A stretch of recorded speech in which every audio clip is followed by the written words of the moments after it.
Hello guys, welcome back again sa ating YouTube channel no, The Action Man. Una sa lahat, mega love shoutout po sa lahat ng mga kakampeng at sa mga hindi man mga kakampeng. Kung interesado ka sa video ito, patapusin mo na hanggang dulo at huwag nyo lang kalimutan na i-like at i-share ang ating video para malaman naman ng iilan sa ating mga kababayan na nagtutulog-tulugan sa katotohanan.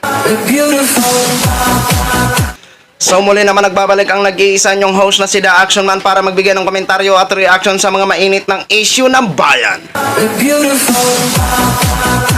So ito ho mga ka-action, mga kakamping, no, may gusto lang ho ako na pag-usapan natin kahit konti at magbigay lang ho tayo ng ating mga opinion ho dito. So alam naman ho natin lahat na nagpalit po ng Finance Secretary si Mr. President Bongbong Marcos na kung saan natanggal ito si Jokno at pinalitan ni Ralph Recto ho mga ka-action.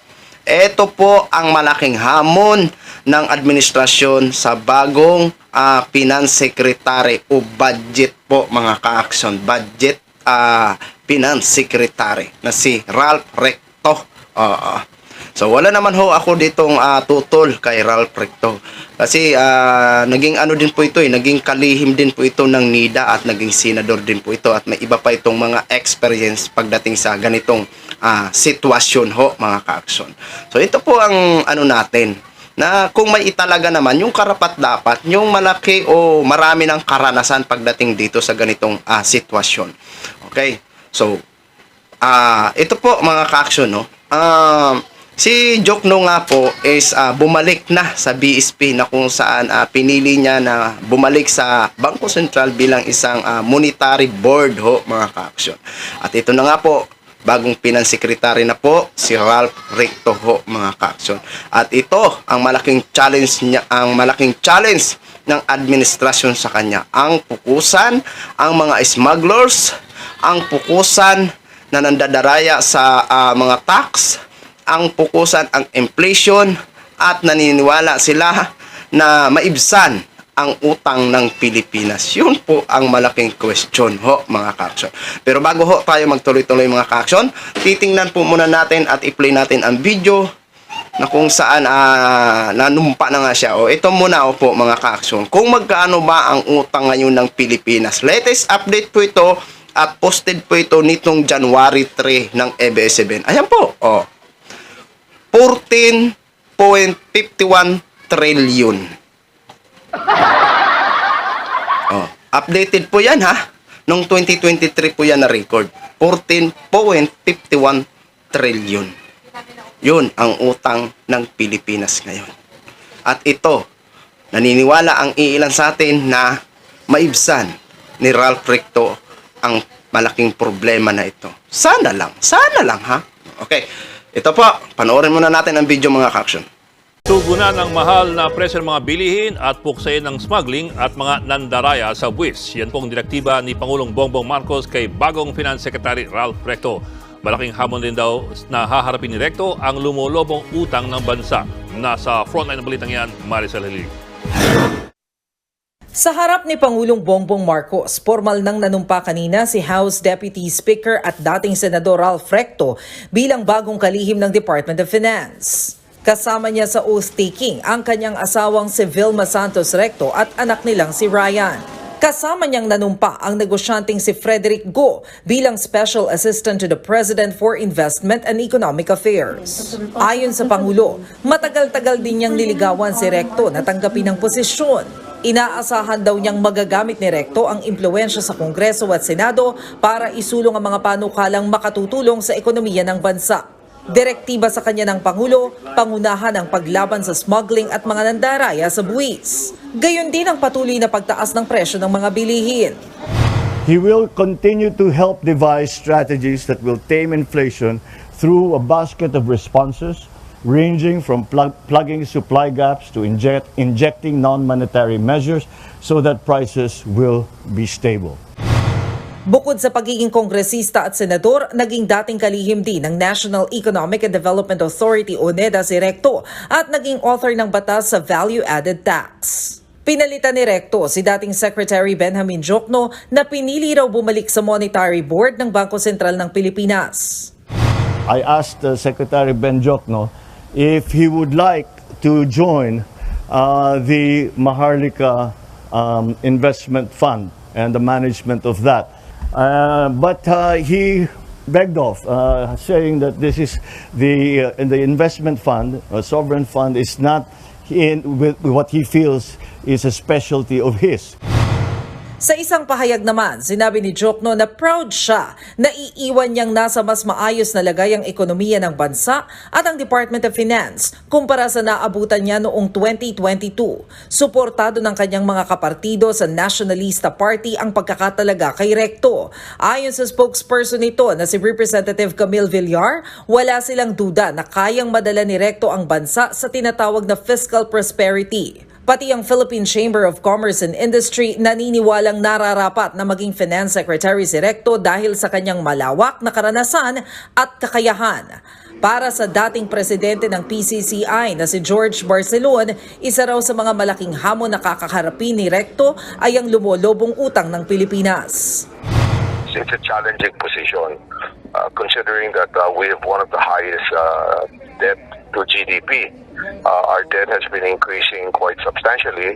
We're almost 14.7 trillion, and by the end of 2024, it's expected to be about almost 16 trillion. So that's a challenge because as finance, he has the responsibility of making the coffers of the government enough to service. Magiging pansamantalang caretaker ng 6th District ng Batangas sa Speaker Martin Romualdez habang wala pang humahalili sa naiwang posisyon ni Recto. So yun na ho mga ka-action, mga kakamping no, napanood na po natin no mga ka-action. So ngayon pa lang, congratulations sa iyo Ralph Recto. At sana umaasa kami na magampanan mo ang iyong tungkulin bilang budget Secretary of Finance ho, no? Pero para sa akin ho mga ka-action, hindi ko naman ina-underestimate ang kakayahan nito dahil maganda naman ang record nito ni Recto. Pero pagdating kasi sa usaping utang ng Pilipinas na umabot na ng 14.51 trillion, parang napakahirap yata. Napakahirap. Bakit ganito po? Kasi nagkaganito po, ganito kalaki na ang utang ng Pilipinas sa administrasyong Marcos ngayon. Di ba?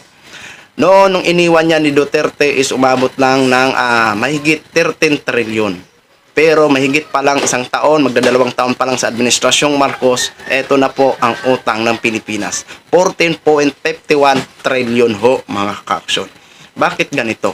Kasi ang iilan kasi sa mga ganito mga ka-action dahil sa maraming kurap na opisyal na nakapang-upo ngayon.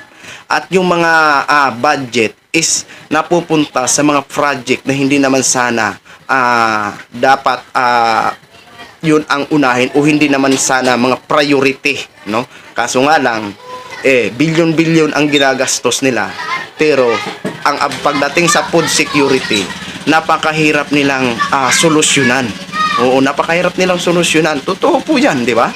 Pagdating sa food security, yun ang masakit, di ba? Na lumalaki o lumulubo ang utang ng Pilipinas samantala hindi naman nakikinabang ang maraming Pilipino. Ang nakikinabang ang iilan sa atin ng mga bulok opisyal na nakapang-upo. Di ba? Oh. Pag dyan sa mga bilihin na yan, lalong-lalo na po ang bigas na yan ang pangunahin panlaman tiyan natin at araw-araw ho natin yan. 3 beses ho tayo magsaing sa isang araw. Parang iwan ko lang ha, parang ang labo mapababa ang presyo ng bigas. Kapag ang isang bilihin ay tumaas, napakahirap po bumaba. Napakahirap.